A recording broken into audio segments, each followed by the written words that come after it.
आदौ देवकी देवगर्भं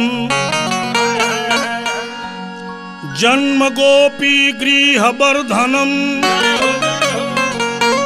मायासूतजीवतापहननं गोवर्धन धारणं कंसछेदनं कौरवादिहननं कुंती सुता पालनम् एति भागवत पुराण कथित श्री कृष्ण लीलामृतम्। हाँ तो सुनी एकरा पहले गोलोक धाम के कथा जहां तुम छूटर हुए एकरा आगे वाला कथा रोल के सुनावल जाता। एकरा पहले एगो भगवान के भजन बा कि हारी के जब हरि के हो जइबो जतने प्रभु के चरण में नौकर प्रणाम करिए उतने फल बढ़िया मिलेला। जय हो जय। हारी के जब हरि के हो जइबो राजा हो के प्रभु हारी के काहे कि द्रौपदी के भरोसा रहे भीष्म पितामह पर, विदुर जी पर, अपना पांचों पति पर, तब तक ले भगवान सहायता ना कैले। और जब सबकर सहायता आशा टूट गई आ हार के भगवान के शरण में चल गई, सारी बढ़ गई। गज के भरोसा रहे अपना जाति पर, अपना परिवार पर। एक महीना दिन ग्राह से युद्ध कैले और उनकर परिवार सब छोड़ के भाग गई। जब हार गए तब भगवान के शरण में गए आ भगवान के पुकारले तब भगवान आके उनकर को उद्धार कैनी। यही से विद्वान के कहना बा कि हारी के जब हारी के हो जाइबो आ तबे हरि दर्शन पाइबो।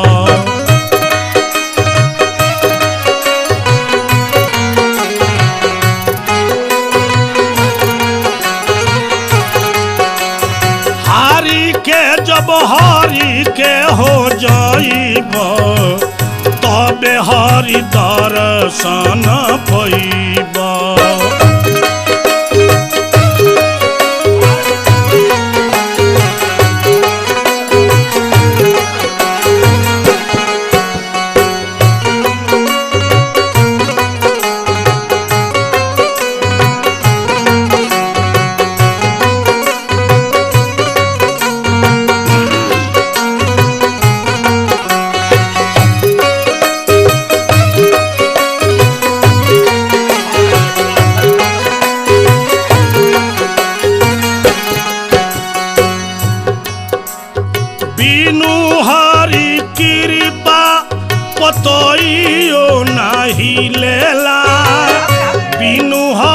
कृपा सत्संग नहीं मिलेला।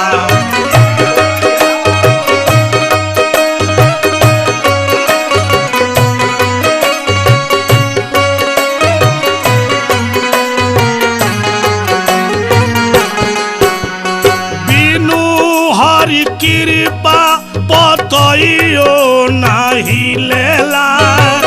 बिनु हरि कृपा सत्संग नहीं मिलेला।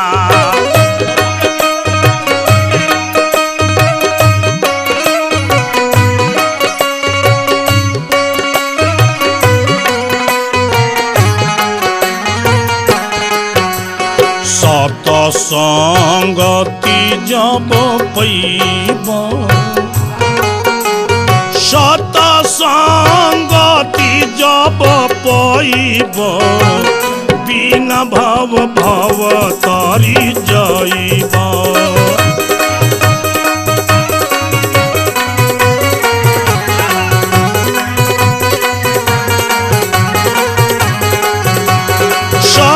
सत्संगति जब पैबो सहज में भव तारी जाइबो।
बिना सत्संग विवेक न होई, बिना विवेक के बुद्धि न होई।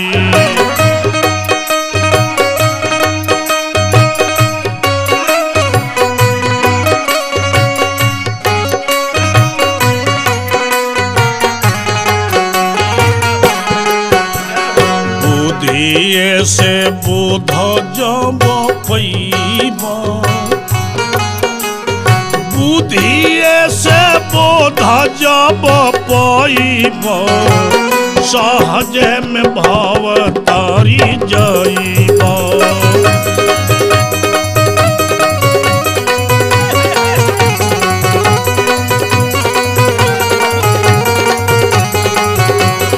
बुद्धिए से बोध जब पैब, सहज में भव तारी जइब।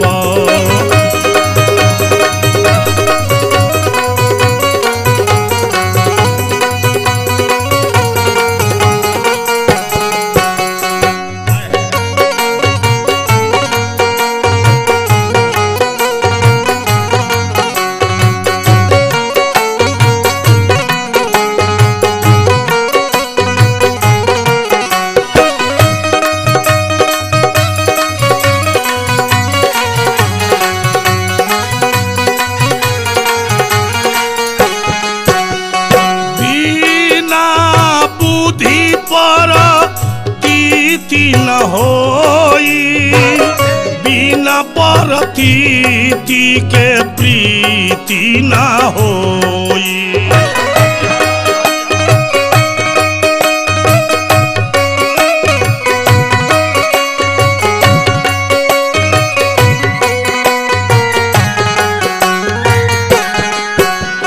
बिना बोध परतीति न होई, बिना परतीति के प्रीति न होई।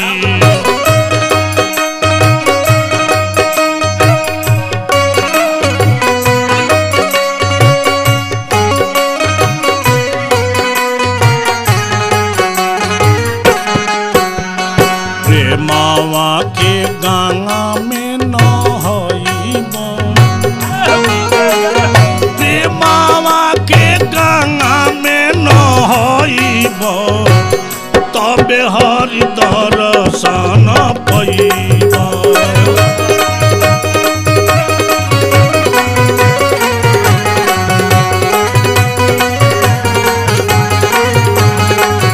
आहे प्रेमावा के गंगा में नहाइब, सहज में भव तारी जइब।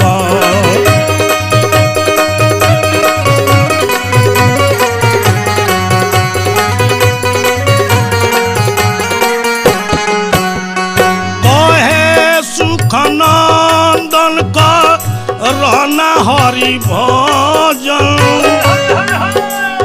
करब हरि भजन तो होई भव भंजन।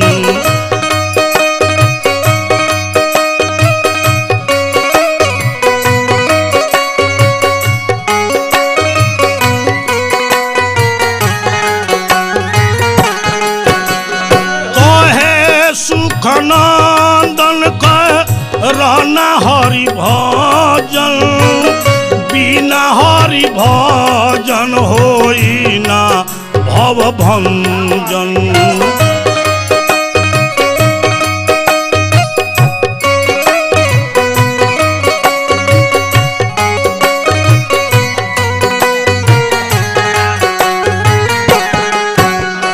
प्रेमावा से हरि गुण गइब,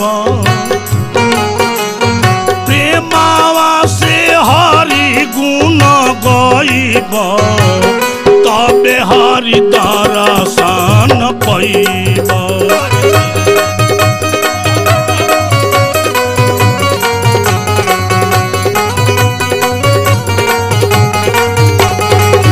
आहे प्रेमावा से हरि गुण गइब,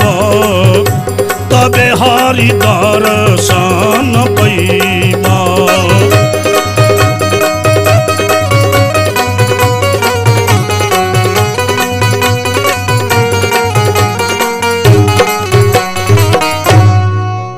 चलिए विषय पर।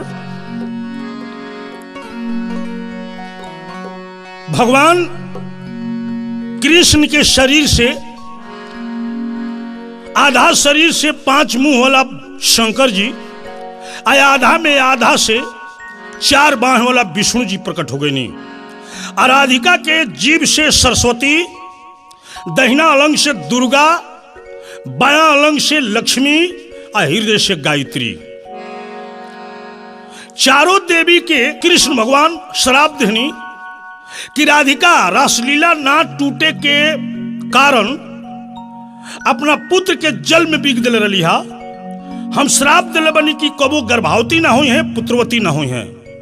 इनकरा अंश से तहन लोग देवी प्रकट भइल बड़ू लोग, तहनो लोग गर्भवती ना होखबू, तहनो लोग पुत्रवती ना होखबू लो। लेकिन यहां से शिव जी और विष्णु जी दुर्गा लक्ष्मी के लेके अलग चल जालो। ई गोलोक धाम हो। यहाँ खाली गोप गोपी गौ गोवर्धन ग्वाल बाल और सबकर मालिक राधा कृष्ण और बिरजा नदी। यहाँ रात दिन रासलीला हुई।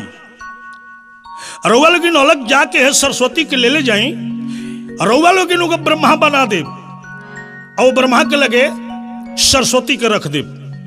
ब्रह्मा जी ब्रह्मांड बने हैं, विष्णु भगवान वो ब्रह्मांड के पालन करी हैं और शिव जी वो ब्रह्मांड के विनाश करी हैं। तीनों आदमी रउआ लोगिन वो ब्रह्मांड के रक्षा करे वाला रह के धरती आकाश सूर्य चंद्रमा दिन रात बना के और मालिक बन के रहे लोगिन। यहाँ खाली रासलीला हुई। राधिका के पुत्र से कहनी कि आधार सर्व विश्वानाम महाविष्णु च प्रकृतितः त्वं च प्रति ब्रह्मांडे शुद्ध विराट भव। हे पुत्र, हर एक ब्रह्मांड में तू छोटा विराट बन कर रही हो। तारा 1000 गो मुंह रही, 1000 गो पैर रही, 1000 गो बाह रही।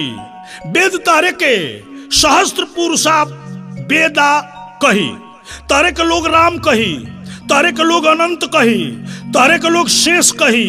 तारा एगो माथा पर एगो ब्रह्मांड सरसों के समान अड़ रही। भगवान कृष्ण के आदेश पाके विष्णु भगवान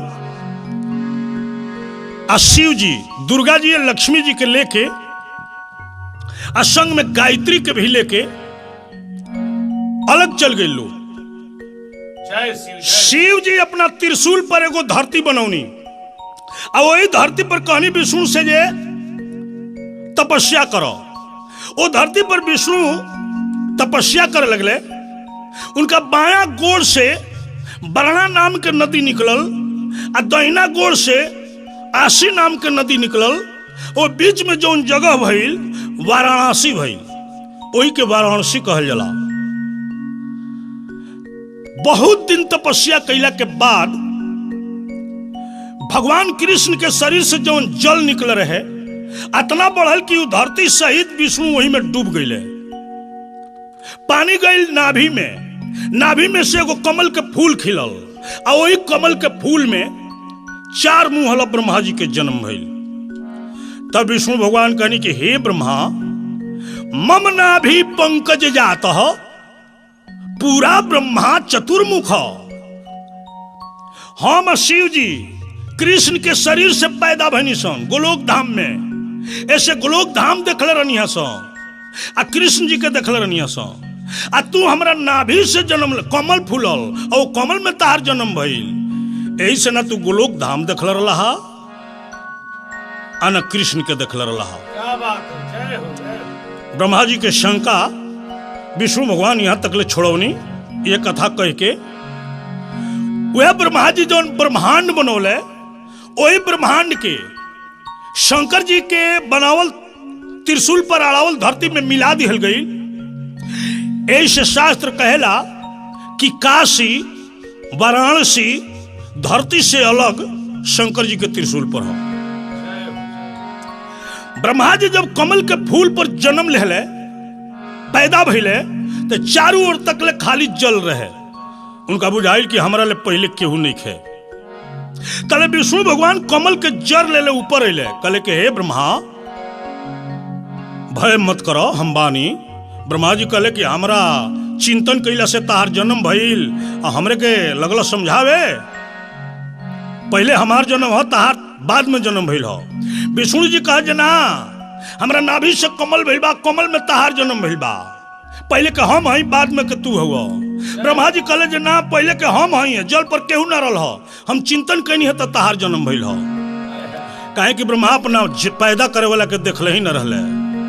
दोनों जना हम बड़का तो हम बड़का कई के वही जले पर लड़ गइल लो। त लड़ैया लड़ैया लड़ैया हो, अरे लड़ैया लड़ैया लड़ैया हो, लड़ैया हो, दोनों देवा लोग में भइल बा।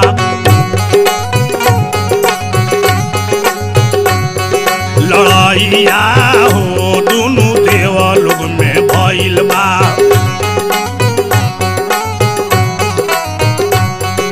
ब्रह्मा कहेले हम सबसे बड़ हमी,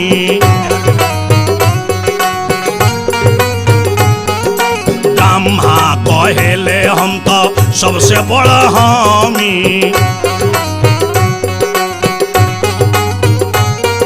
सृष्टि के करिले रचैया हो, दोनों देवा लोग में भइल बा।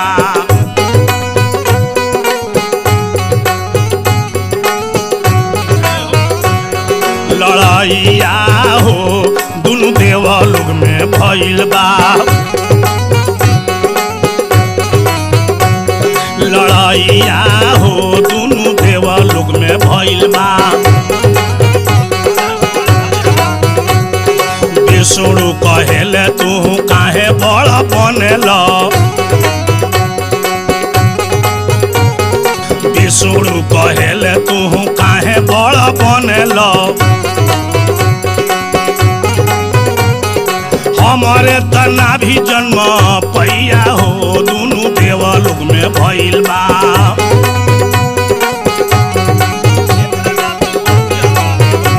लड़ैया हो, दोनों देवा लोग में भइल बा।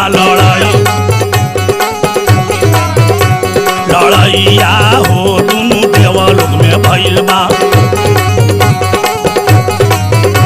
लड़ैया हो, दोनों देवा लोग में भइल बा।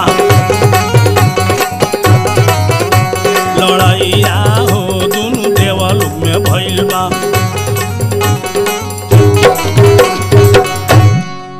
जल के ऊपर ब्रह्मा या विष्णु 1000 वर्ष तक लड़ाई कैल लो। ब्रह्मा जी कहा जे पहले हमार जन्म हो, अब विष्णु जी कहा जे पहले हमार जन्म हो। ये लड़ाई देख के शंकर जी मन में विचार कैनी कि एगो ब्रह्मा बनबो कैले तो इनका अहंकार हो गई। तो देखी के ऐसा हाल शिव जी घबराईनी,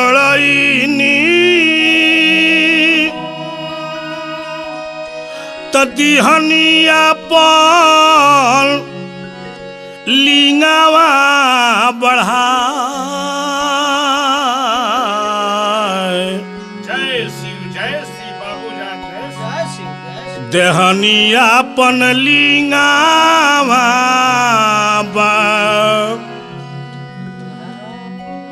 तलिंगावा से निकलेला ओम के आवाजावा। दोनों देव गईले घाबड़ा। दोनों देवता पानी पर लड़त लो। शंकर जी दोनों जना के पीछे में अपन लिंग बढ़ा देनी और लिंग में से ओम शब्द निकलल।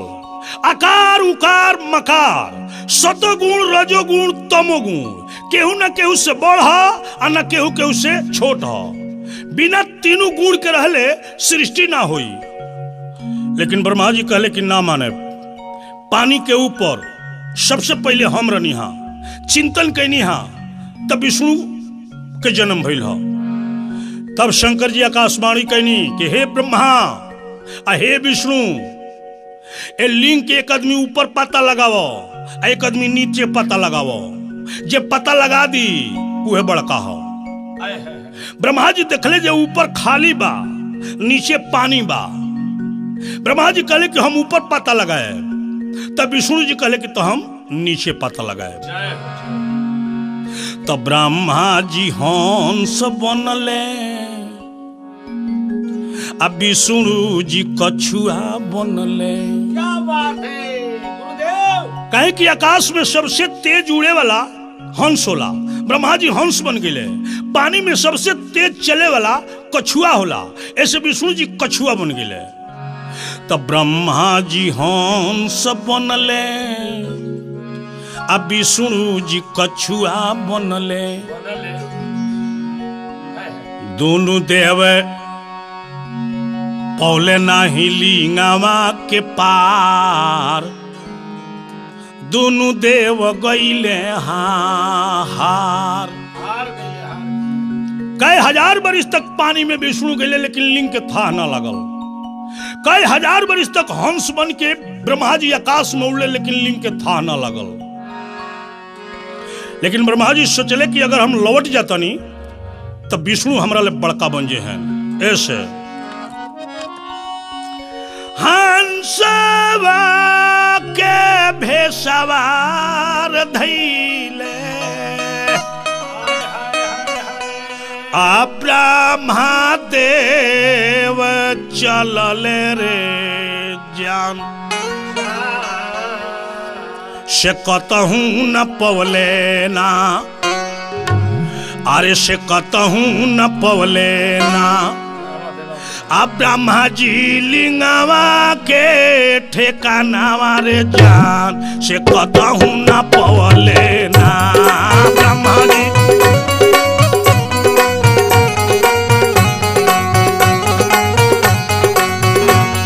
ब्रह्मा जी लिंगावा के ठेकानावा रे जान, कतहू न पवले ना।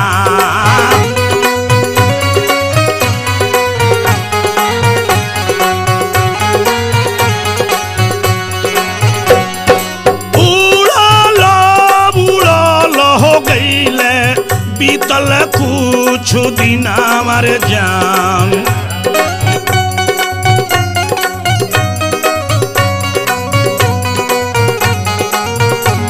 कि उड़ल उड़ल हो गईले, बीतल कुछ दिन हमारे जान।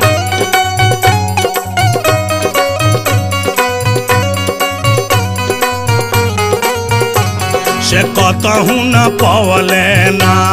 अब ब्रह्मा जी लिंगावा के ठेकानावा रे जान, कतहू न पवले ना।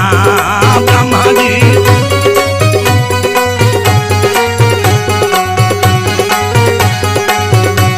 अब ब्रह्मा जी लिंगावा के ठेकानावा रे जान, कतहू न पवले ना। ब्रह्मा जी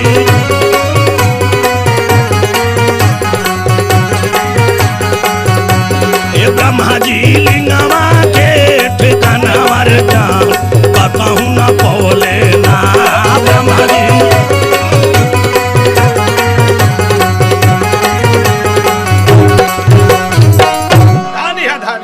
कतहू लिंग के पता ना लागल। तब विष्णु जी लौटिएले, सोच गईले बुझ गईले कि हमनी के पैदा करे वाला हमनियों ले बड़का केहू बा। ऐसे विष्णु जी लौट के पानी के सतह पर आ गईले। लेकिन ब्रह्मा जी लौटत नहीं खन, लौट जाए तो विष्णु हमरा ले बड़का बन जे हैं। यही अहंकार में, यही मोह में पड़ के आकाश में उड़ल जाता रहे। तब तक ले भगवान शिव सोचनी कि इनकरा मन के और परीक्षा लिहल जाओ। लिंग के ऊपर से एगो गाय एगो केतकी फूल लटका देहनी। ब्रह्मा जी से भेंट भइल, पूछनी कि तुम लोग कहां से आवत रहो। गाय या फूल कहलो कि लिंग के पता लगावे गई रही है सन, कहीं पता ना लगल है तब हार के लौटल बनी सन। अब ब्रह्मा जी के सोचे के चाहिए जे हमरो ले पहले कई पैदा बाड़ी सन तब नु हमरो ले पहले ऊंचा गई बड़ी सन, लेकिन उनका मन में मोह रहे। कहले जे हे गाय हे फूल, तो हम लोग चल के विष्णु के लगे झूठी गवाही दे दलो। हे गऊ तू कही कि हम लिंग के ऊपर दूध बरसावत रही हाँ, और वहां ब्रह्मा जी पहुंच गए रहे हाँ। हे फूल तू कही कि हम लिंग के ऊपर फूल बरसावत रही हाँ, और वहां ब्रह्मा जी पहुंच गए रहे हाँ। ऐसे हमार जीत हो जाई। पहले तो ये दोनों जनी इनकार कर लो, बाकी श्राप देवे के जब ब्रह्मा जी कहले तब भय से स्वीकार कर लो। आगे विष्णु जी के लगे कह लो, ब्रह्मा जी लिंग के ऊपर पहुंच गए रहे हाँ, हमनी के गवाह बानी सन। विष्णु जी स्वीकार कर ले जो हम छोट बानी, ब्रह्मा जी बड़का हुआ, लेकिन शंकर जी से बर्दाश्त ना भइल। शंकर जी त्रिशूल लेके प्रकट हो गई नी। और ब्रह्मा जी के 5 गो मुंह रहे, जौना मुंह से विष्णु के कहले रहे कि हम बड़का हैं विष्णु से, वह मुड़िया त्रिशूल से काट दिले। कहले कि हे ब्रह्मा झूठी ना बोलाए ब्रह्मा, बचनिया तू मनियो, ये लिंग देकर जाता हूँ पूजनिया तू करियो। क्या शब्द आपने बताया। ये लिंग देकर जाता हूँ तू पूजा करते रहिएगा, मेरा वचन निभाइएगा। प्यार करो तू विष्णु जी से, फिर ऐसी बातें ना कहियो। लक्ष्मण जी लाइव पर मान जाओ। ये लिंग देकर जाता हूँ तू पूजते रहियो। हे विष्णु, न तू ही लिंग के था लगौलो और न ब्रह्मे लिंग के था लगौले। ऐसे संसार सबसे बड़का लिंग हुई, लिंग के दुनिया पूजा करी तो लोग पूजा करबो। हे ब्रह्मा, तू विष्णु के छोट मनावे के चाहत रहा और वे विष्णु तार जान बचौले हाँ। ऐसे विष्णु के नाम के जप होई आ तू झूठी गवाही ले आई रहा बड़का बने खातिर। ऐसे हे ब्रह्मा, न तहार कहीं संसार में मंदिर बनी और न कहीं पूजा हुई।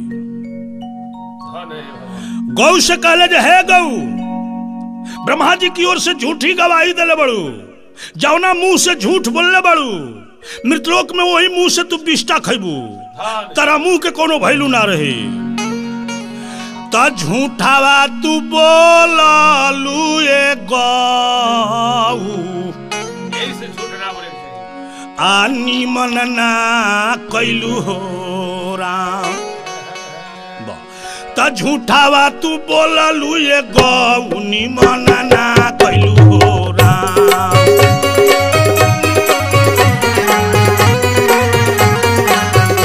अरे झूठावा तू बोललू ए गौ, नी मन ना कैलू हो राम।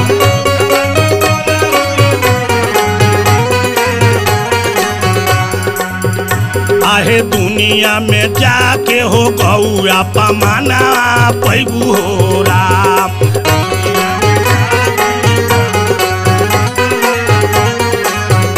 अरे दुनिया में जाके हो गौ अपमाना पैबू हो राम।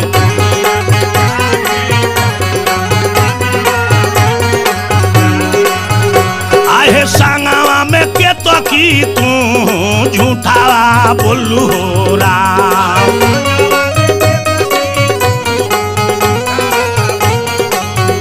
अरे संगवा में के तो की तू झूठा बोलू हो राम।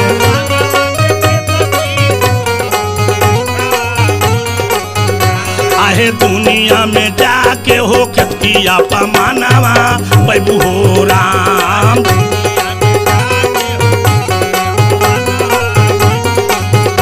आहे दुनिया में जाके हो के तकी अपमानावा पैबू हो राम।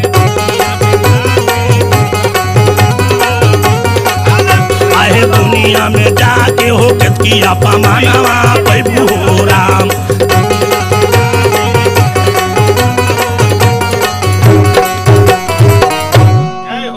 हे गौ जौना मुंह से झूठी गवाही दिले बड़ू ओई मुंह से मृतलोक में बिष्टा खैबू। तारा मुंह के कोनो भैलू ना रही। आधा देह पीछे वाला पवित्र रही, आगे अपवित्र रही। गाय के गोबर, गाय के घी, गाय के दूध, गाय के दही और गाय के मूत्र पवित्र होला। गाय के पूंछ धके क्रिया कइल जाला, गाय के गोबर के गणेश जी बना के पूजा कइल जाला, लेकिन मुंह के कोनो भैलू ना रहेला। केतकी फूल से कहले जे हे केतकी तू झूठी गवाही दिले बड़ू, तारा फूल से कोनो देवता के पूजा ना होई। अगर और देवता के केहू भुला के चढ़ाइयो दी तो शंकर जी के लिंग पर ना ओढ़बू। अगर जे जानबूझ के केहू चढ़ाई घोर नरक में पड़ी। वो एक केवड़ा के फूल हो, ओकर तेल होला, कपड़ा में झिंगुर ना लगा ओकरा खातिर बक्सा मुंह का धराई ले। बाकी केवड़ा के फूल से, केतकी फूल से कोनो देवता के पूजा ना होला। पूजा पर ना चढ़ीले, करनी के फल हो। शंकर जी जौन ब्रह्मा जी के 5वां मुड़िया कटले रहनी, ओ मुड़िया के कटला से शंकर जी के ब्रह्म हत्या के पाप लाग गई।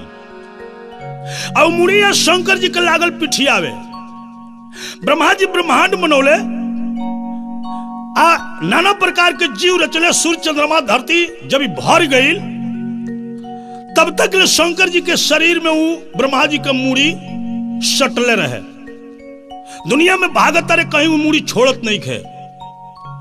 तब वही वाराणसी में जब भाग के गई काशी में, तो शंकर जी के शरीर में जौन ब्रह्मा जी के मूड़ी सटर है तो गंगा जी के जल में गिर गई। सुन लो भाई नंदलाल भाई, ध्यान से